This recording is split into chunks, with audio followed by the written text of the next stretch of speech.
Les amis, comment ça va? Aujourd'hui, une nouvelle vidéo. Je suis désolé. Il n'y a pas eu de vidéo pendant quelques jours, mais en même temps, c'est le début de la chaîne. Qu'est-ce qu'on s'en bat les steaks? Hmm. Bref, les amis, comment allez-vous? Moi, j'ai plein d'idées à vous soumettre parce que je réfléchis là beaucoup. Attends, je recommence ou pas? En fait, je vais me servir de cette chaîne comme d'un journal intime. Donc, je m'en bats les steaks au début, ce qui est raconté dedans, si ça perd du temps ou pas, ou quoi qu'est-ce. Je m'en fiche. Là, j'ai juste envie de raconter des trucs, de sortir des trucs de ma tête et de les stocker quelque part pour que je puisse retrouver et puis que si des gens me posent des questions, au moins vous savez, vous avez ça. Bref, j'ai plein d'idées parce que la semaine dernière, j'ai fait quelques stories en vous demandant si vous aviez envie que je vous montre un peu euh, une idée de A à Z, enfin de A toujours, jusqu'à je sais pas où. Et j'avais proposé de faire des comptes TikTok. Donc je vais vous raconter dans cette vidéo ce que j'avais comme idée, ce que j'ai aujourd'hui comme idée, comment j'ai voulu les mettre en place, etc., etc. Et ce qu'on va choisir à la fin de la vidéo de faire, je ne sais pas encore. On regarde ça dans la vidéo. Bon, déjà la semaine dernière, j'étais malade. Donc j'ai pas pu faire de vidéo, j'avais la toux, j'avais un truc coincé dans la gorge aussi. Et puis en plus de ça, j'avais ma fille, donc très difficile de se débloquer du temps et tout. Vous le savez, une semaine sur deux, quand on est séparés, on a la petite à la maison. Et j'adore ces moments-là, mais c'est vrai que c'est compliqué niveau timing et planning pour faire des trucs. Néanmoins, j'aurais pu faire des vidéos, c'est juste que j'étais malade. La semaine dernière, du coup, je vous ai dit, je vais vous montrer comment je fais un projet de A à Z. Et là, il se trouve que j'en ai un, même plusieurs. À savoir, la semaine dernière, je vous ai dit que j'aimerais bien vous montrer comment je fais des vidéos TikTok et comment je peux gagner de l'argent avec un compte TikTok. Il faut savoir que cette idée, elle ne vient pas de nulle part. Il y a quelques années, j'ai découvert sur YouTube un gars qui s'appelle Antoine Bougan. Et ce mec-là, sur YouTube, il fait des vidéos de... Un peu comme ce que je suis en train de lancer là. Il avait fait plusieurs fois du business à droite, à gauche. Il avait fait un peu d'argent ici et là. Mais c'était toujours un peu comme moi dans... Ça marchait, mais ça marchouillait. C'était pas un truc de ouf. Et donc, il a lancé une chaîne YouTube où il explique un petit peu son parcours. Exactement ce que je suis en train de faire là. Sauf que lui, il a lancé ça il y a longtemps. Et il expliquait à ce moment-là qu'il avait repris une entreprise, il avait redémarré une entreprise où il vendait des trucs de skate, un truc de surf, il vendait des rampes de skate et tout ça. Et ça commençait à marcher pour lui. Il expliquait comment on faisait du e-commerce, du dropshipping, etc. Vraiment le parcours classique, j'ai envie de dire, parce qu'il n'est pas seul, hein, et puis je ne suis pas le premier à faire ça. Et voilà. Et à un moment donné, il a remarqué qu'il pouvait gagner de l'argent avec les vidéos de TikTok. Donc on pouvait aller chercher de la TikTok monnaie. Vous le savez, je pense, j'espère, qu'on peut gagner de l'argent avec les vidéos. En particulier avec celles de TikTok. Comment ça marche? En gros, vous faites du contenu et TikTok vous donne de l'argent en échange. Il n'y a pas de service après-vente, il n'y a pas de service client, il n'y a pas de problème de patron, il n'y a pas de problème tout ça. C'est vous faites des vidéos, si elles font des vues, vous êtes bien payé, si elles font pas trop de vues, vous n'êtes pas payé. Puis c'est tout. Voilà. Il n'y a rien d'autre à dire. Alors, vous allez me dire, oui, mais c'est réservé à une élite, nanani, nanana. Non, c'est pas réservé à une élite, c'est réservé à ceux qui le font. Ça fait des années que j'ai envie de faire ça. Attendez, il y a un petit peu de poussière sur ma caméra. Je l'enlève, parce que moi, ça me dérange. L'objectif est un peu sale. Ça fait des années que j'ai envie de faire ça, et ça fait surtout des années que je fais des vidéos. J'ai commencé, je vous rappelle, je crois que j'en ai parlé un peu dans une vidéo, dans une des premières vidéos. J'ai commencé à faire des vidéos en 2013. Et en plus de ça, c'était même pas mes premières vidéos. C'était mes premiers montages avec un but. Voilà, de dire, voilà, regardez ce qu'on fait, c'est cool, machin, tout ça. Mais j'avais déjà commencé à faire des petites vidéos il y a longtemps, en 2008-2009, avec mon premier téléphone. Il y avait un mini logiciel tout pourri dedans pour ajouter musique, rajouter des clips et tout. Un peu le CapCut d'aujourd'hui, mais de l'époque, avec pas beaucoup de fonctionnalités. Et j'avais commencé à faire 2 ou 3 vidéos comme ça pour mon cousin, rigoler, tester. Je me dis, putain, c'est trop bien, on peut mettre de la musique sur des sons et tout. Aujourd'hui, ça paraît tellement normal de faire ça. Mais à l'époque, c'était pas si simple. Et quand j'ai commencé à faire des vidéos en 2013 dans un but précis de te faire découvrir quelque chose, bah c'est là que j'ai compris toute la puissance finalement de maîtriser l'outil, l'art numérique de la vidéo. Et au début mes montages étaient pas ouf, hein, c'était vraiment des montages de merde. C'était juste des prises de vue de voiture avec une musique, et puis je faisais découvrir mon événement comme ça. À un moment donné, j'ai fait un générique, ouais, j'ai fait des trucs comme ça et tout, enfin bref. Et puis petit à petit, je me suis passionné pour la vidéo, à tel point que j'ai arrêté de faire des rassemblements, que j'ai continué les vidéos. Voilà. À l'époque, je rappelle, je faisais des événements de voiture, je filmais pour faire venir les gens. Donc je publie une vidéo, je disais regardez l'événement il est trop cool, il y a ça, venez le mois prochain et puis voilà. Et quand j'ai arrêté les événements en 2015-2016, j'ai continué les vidéos en faisant des vidéos de mariage, des vidéos de clips de rap, j'ai fait des vidéos d'anniversaire, des vidéos pour des associations, pour plein de trucs comme ça, des entreprises. Et je trouvais ça cool de savoir maîtriser l'art numérique, l'art. J'ai l'impression d'être un vieux quand je dis comme ça. Mais c'était trop cool. Sauf que, si on veut gagner de l'argent en faisant des prestations, il faut faire plein de prestations. Et qui dit plein de prestations dit pas beaucoup de temps perso, pas beaucoup de temps disponible. Puis en plus de ça, on s'adapte à un cahier des charges, à un client qui a des exigences, qui, vu qu'il a payé cher, a le droit de se plaindre. C'est totalement normal. Je le comprends aujourd'hui mieux qu'aucun autre moment de ma vie. Et moi, ça correspondait pas à mon cahier des charges. Mon cahier des charges, c'était je veux de l'argent et je veux du temps. Je suis complètement lunaire comme type. Mais bon. Et après, on a démarré Volrox. Voilà, Volrox, on a fait du e-commerce, machin, tout ça, vous savez. Bref. Aujourd'hui, en ayant regardé plein de contenus qui parlent de ça, je sais qu'on peut gagner de l'argent sans passer par des clients.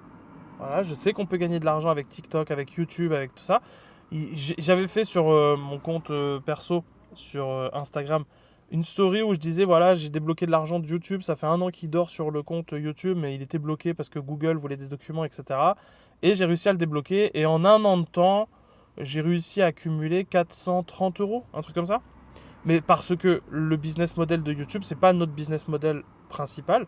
On comptait pas sur YouTube pour gagner de l'argent avec Volrox. Donc les vidéos, on les optimisait pas. On faisait pas en sorte que ça dure longtemps. On faisait pas en sorte qu'on gagne de l'argent avec. L'argent qu'on gagnait avec ça, c'était cool, on a gagné ça en plus, c'est cool. Bon voilà. On n'a pas optimisé rien du tout pour aller chercher de la thune. Pareil avec TikTok. Grâce à Volrox, on a fait des vidéos sur TikTok qui ont un peu marché. On a fait des 100 000 vues. On a même fait une vidéo avec 1 million de vues. Une vidéo où un pote à moi, Leroy, explique un peu le fonctionnement d'un moteur de Subaru. Et cette vidéo-là, je crois qu'elle a fait 1 million de vues sur Insta et sur TikTok. Donc 1 million et 1 million. Et malheureusement, il n'y a que TikTok qui payait à ce moment-là. Et en tout et pour tout, je crois qu'on a fait 200 €, un truc comme ça, 250 €, puis peut-être même un peu plus, parce que je crois qu'on avait retiré 200 et puis on avait retiré 70. Donc je sais qu'on gagne de l'argent avec TikTok. Et Antoine Bougan, donc le personnage la personne que je cite en début de cette vidéo, lui a complètement dédié son compte à montrer comment on fait pour gagner de l'argent sur TikTok. Et globalement, c'est pas si compliqué. En gros, il faut faire des vidéos, faire des vues, débloquer très rapidement le 1000 abonnés ou le 10 000 abonnés, je sais plus, et faire 100 000 vues. Voilà. Et puis bien sûr, une fois qu'on a débloqué ces trucs-là, qu'on peut accéder à la monétisation TikTok, il faut qu'on fasse des vidéos de plus d'1 minute, parce que TikTok ne comptabilise que les vidéos qui ont été vues plus d'1 minute, et dans certains pays. Alors ça fait beaucoup de contraintes, vous allez me dire, oui, mais en vérité, c'est pas tant que ça. Voilà, il n'y a que 2 conditions pour être éligible, c'est d'avoir 10 000 abonnés, je crois, et 100 000 vues. Et il y a 2 conditions pour gagner de l'argent une fois qu'on est éligible, c'est faire des vidéos de plus d'1 minute et qui soit dans certains pays, en l'occurrence la France. Par exemple, je crois la Belgique, il y a encore quelques temps, c'était pas possible. Les États-Unis, pareil, c'est pas possible. En tout cas, ça l'était pas. Peut-être que ça a changé, je sais pas. Il faudrait que je regarde. Mais en tout cas, j'ai envie de me lancer sur TikTok avec différents comptes. Alors, la semaine dernière, j'ai contacté un pote avec qui en fait, on se parle souvent. J'ai pas spécialement contacté mon pote pour ça. Mais je pense que ce challenge-là, je vais le faire avec un pote qui s'appelle Julien. Julien, si tu regardes cette vidéo, bienvenue. Tu vas être un protagoniste régulier à l'intérieur de cette chaîne YouTube, je pense. Et je lui ai expliqué un petit peu comment on faisait pour gagner de l'argent avec TikTok. Et il m'a dit, vas-y, let's go, je suis chaud, j'ai envie de faire un compte et tout. Et du coup, j'ai réussi à le motiver pour se lancer à avoir différents comptes TikTok aussi. Donc on va pas faire un compte TikTok en commun, on va faire chacun ses comptes TikTok et essayer de pousser, puis se donner des conseils, des indices, des machins, etc. pour savoir si un truc qui marche, qu'est-ce qui a marché pour lui ou pour moi, et puis de se donner la balle, etc.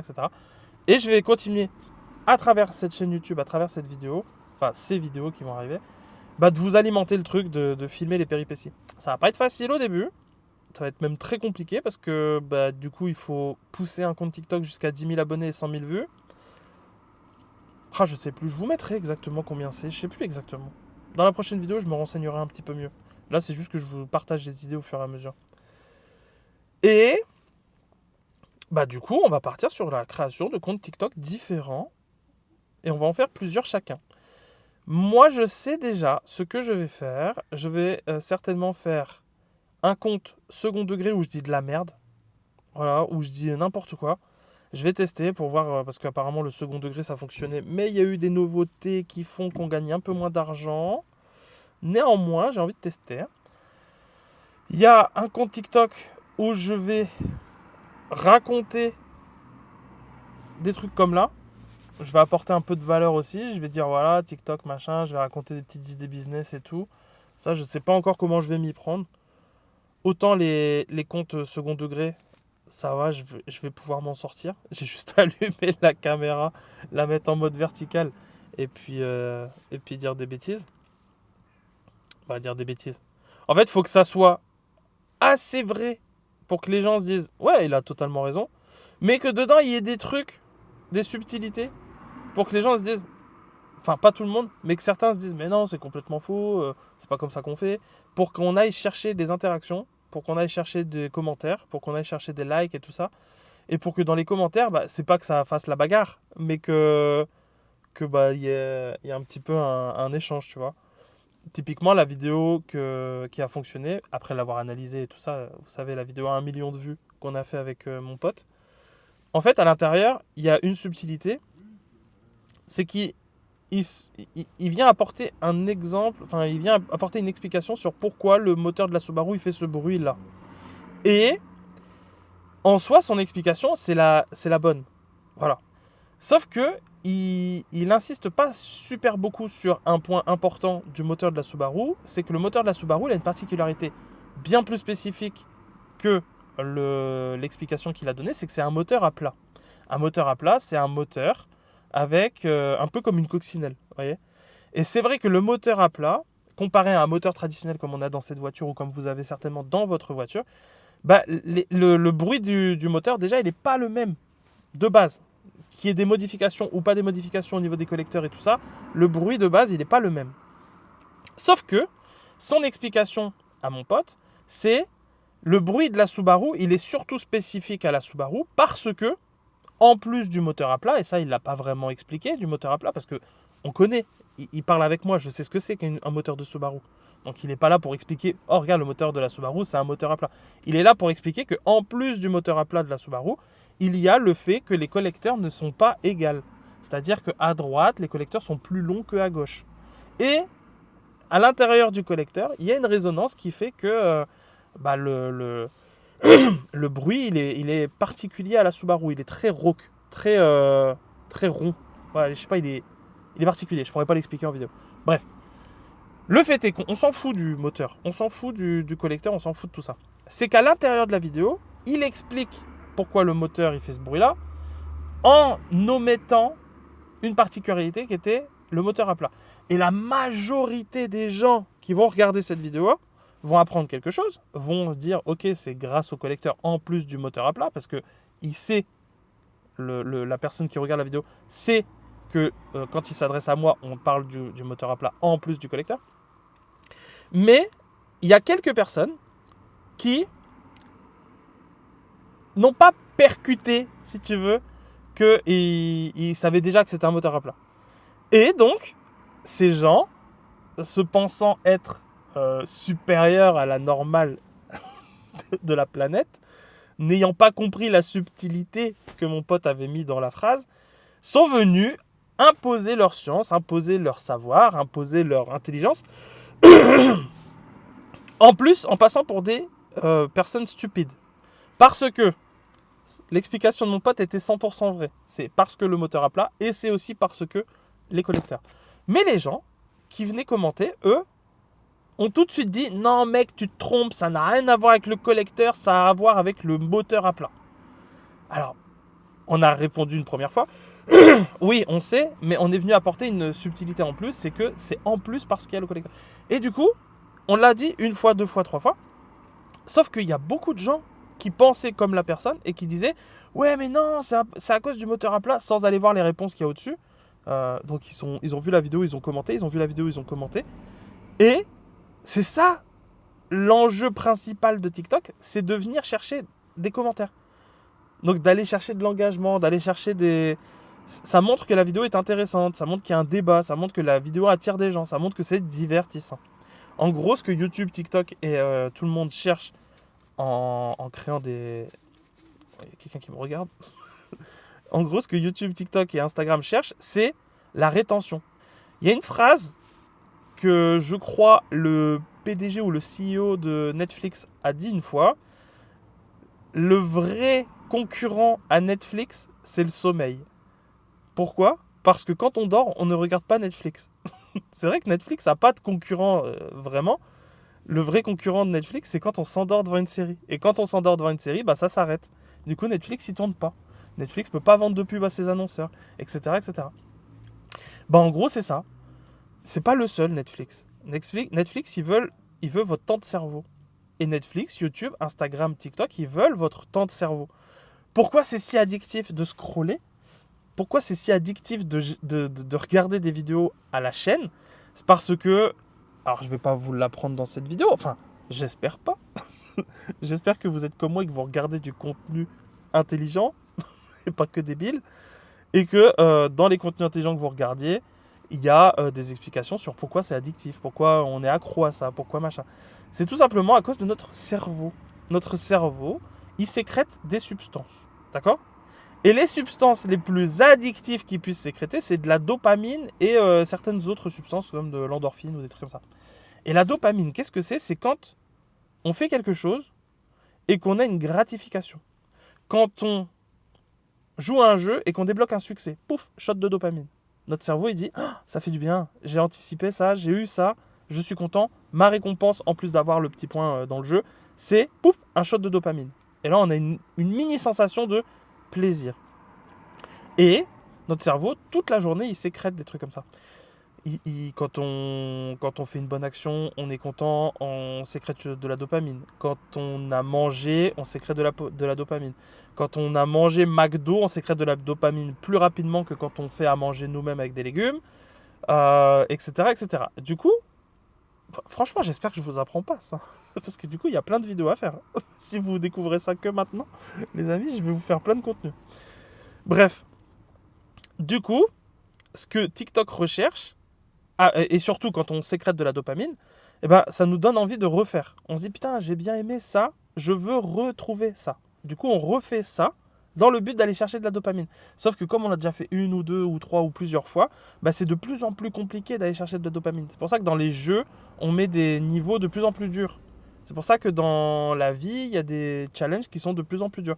Parce que si on s'arrêtait au niveau 1 tout le temps, toute notre vie, pour sécréter la même dose de dopamine, bah, il n'y aurait pas besoin d'avancer dans le monde, enfin, ce ne serait pas plus compliqué, etc., etc.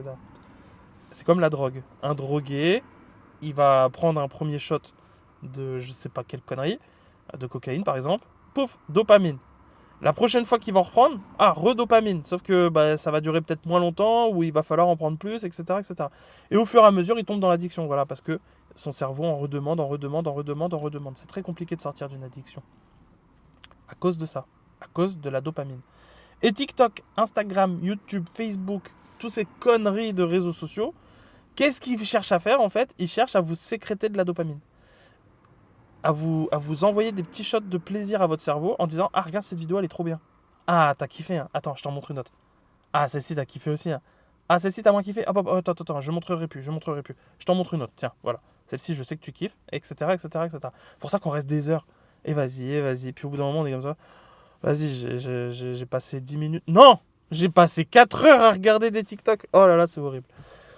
Parce que en plus de ça, c'est addictif, on voit pas le temps passer, etc., etc. Cette vidéo va toucher à sa fin. Voilà. Je vais en tourner juste une, là, à la chaîne. Comme ça, vous aurez déjà une vidéo pour demain. Les amis, on continue sur cette lancée-là. Je vous explique dans la vidéo prochaine ce qu'on a choisi de faire comme compte TikTok et aussi compte YouTube, parce que j'ai envie de lancer aussi une chaîne YouTube avec une personne, un guest incroyable, que j'ai envie de vous présenter en vidéo, mais pas tout de suite. Voilà. Les amis, je vous laisse là-dessus. Abonnez-vous, partagez, likez, commentez, faites ce que vous voulez. Tout ça pour que mon référencement soit le meilleur. Je sais qu'il n'y a personne qui va le faire là, parce qu'il n'y a personne qui regarde ces vidéos. Je suis tout seul comme un teubé. Mais c'est pas grave. Je vous laisse là-dessus. Bisous les amis. Merci de m'avoir regardé. À dans la prochaine vidéo. Ciao, ciao.